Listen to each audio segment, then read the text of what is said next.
Hi guys, welcome back to my channel. I've been away for a while, but I'm back, and today we're going to be making these really cute phone stands. I love them because they sell like hotcakes. People love them, and they're really easy to make and create. And I like this style because they're really universal. It doesn't matter how thick your phone case is. It's nice, and you can set it up there just like that. Very nice. The charger comes through. You can plug it in to charge it. Very nice. But what else is that it does? It also supports a tablet. Hey, I see you. So yeah, it's really nice. It's a great stand, and yeah, let's get over to my studio and start creating. Hi guys, I'm back. If you're just joining us for the first time, I am Julie E. This is Art by Julie E, and I've been away pretty much all summer. We're gonna do phone stands today, and we're gonna be using polyurethane resin. This is from Luvz resin, but you can also get the Alumilite white now at Michael's. It's available there. It's basically the same thing. It's a casting resin. It cures white, and it cures within 10 minutes. And this mold that you see down here on my leveling table creates these. And these are what I do with them after they're done. But they create a phone stand. You can just set your phone right on there like that. How cool is that? And they're really popular. My kids, who are adults, absolutely love them. So making a bunch and getting ready for Christmas. So and it's really simple to use. I can't find my scale right now, so we're not going to measure by weight. We'll just measure by volume. You get to make the choice how you want to do it with these. You can do it either way, weight or volume. So, and yeah, my part B is in this because it sealed up the cap on my other bottle, and so I had to pour it into a secondary container. So yeah, but so there's part B.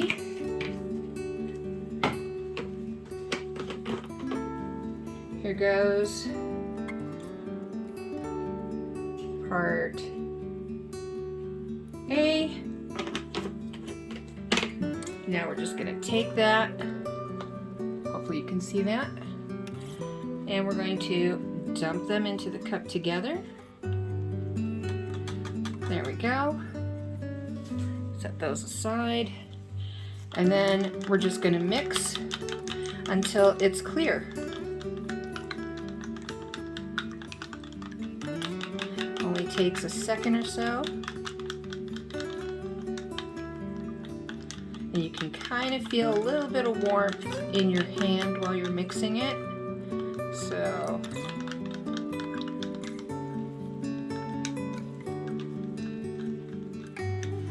go. And now we just start pouring it into our mold.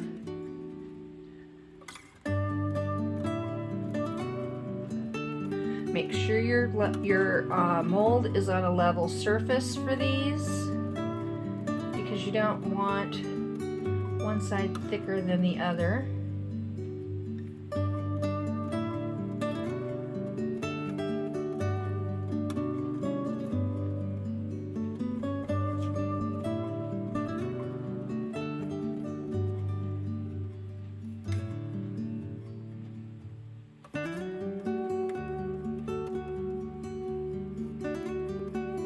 There we go. Now, you can either kind of torch the bubbles away. I just have some isopropyl alcohol, 99% isopropyl alcohol, in this little spray bottle that I spray on here to help get the little bubbles off the surface.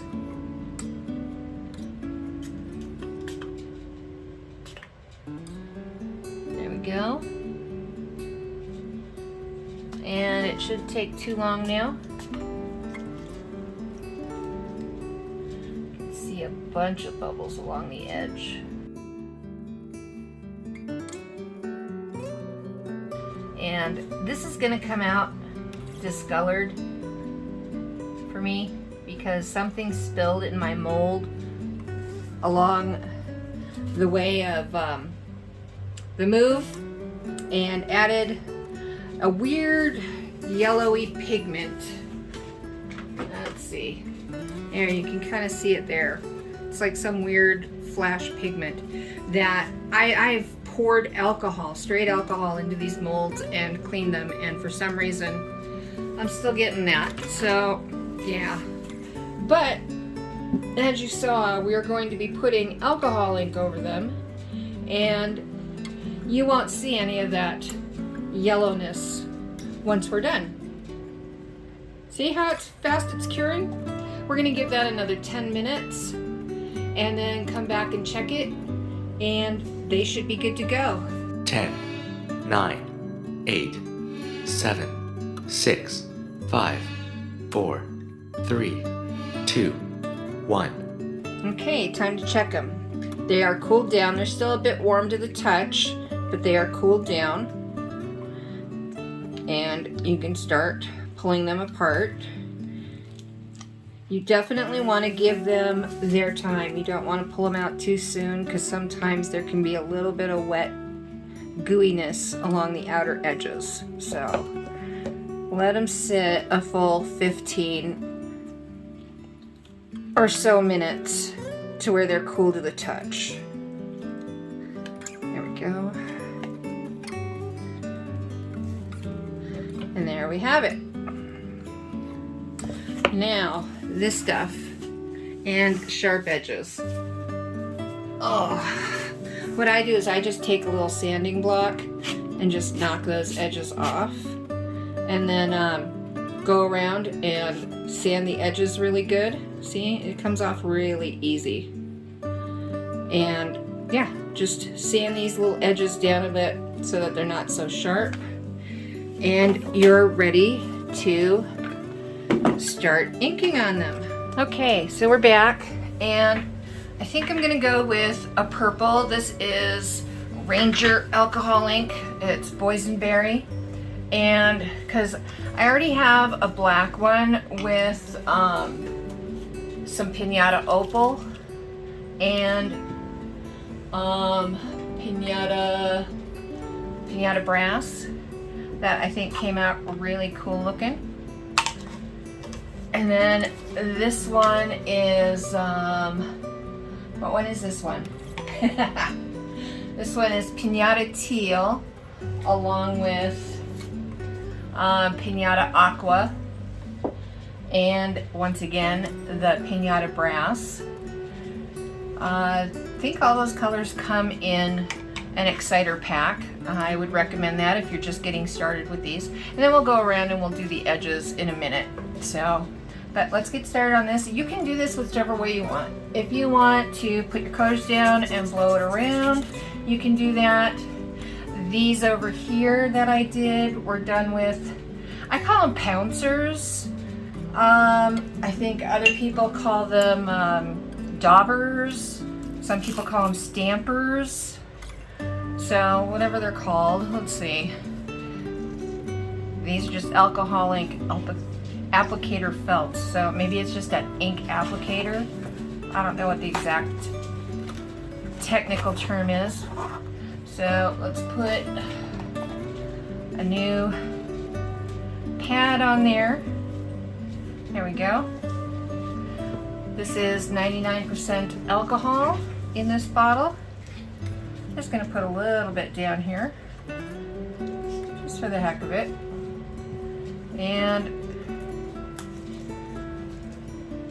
put a few drops of this boysenberry on there.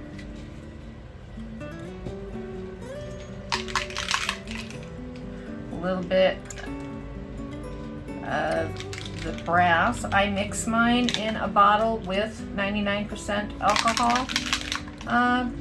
about 50-50, I guess.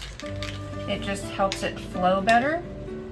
And then we can just start pouncing. Pouncing, daubing, whatever you want to call it. I think I need another purple in there. What do I do? Kind of break it up. Give it a little more depth. There we go. Let me grab a little dish. These are little condiment dishes, little porcelain condiment dishes. They work great. Help keep your area clean. My pouncer does not want to stick to my pad. Great. Okay. There we go. All right. Let's see. What other color? I think we go darker. Let's go with amethyst. I'll go with amethyst. There we go.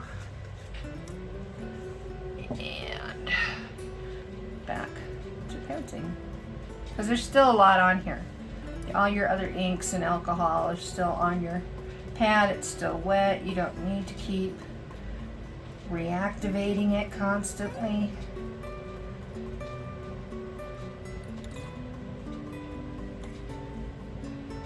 And you get this really cool kind of crackly, pebbly design. The trick is not to overwork it. But even sometimes if you overwork it, it's pretty. Isn't that pretty? It's that easy. Now we're just gonna set that aside. Bring down our other bottom here. By the time we finish this, the other one should be dry enough to do the other side. And we'll go ahead and fast forward through all this.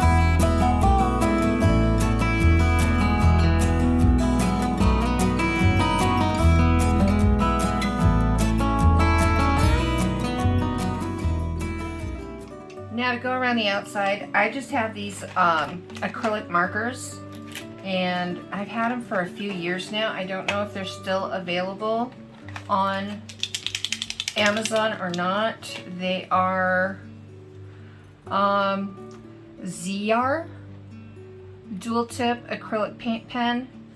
They're really nice. You have like a thick tip there, wedge cut chisel tip. That's what it's called, chisel. That's the word I'm looking for. And then the pointed tip. So.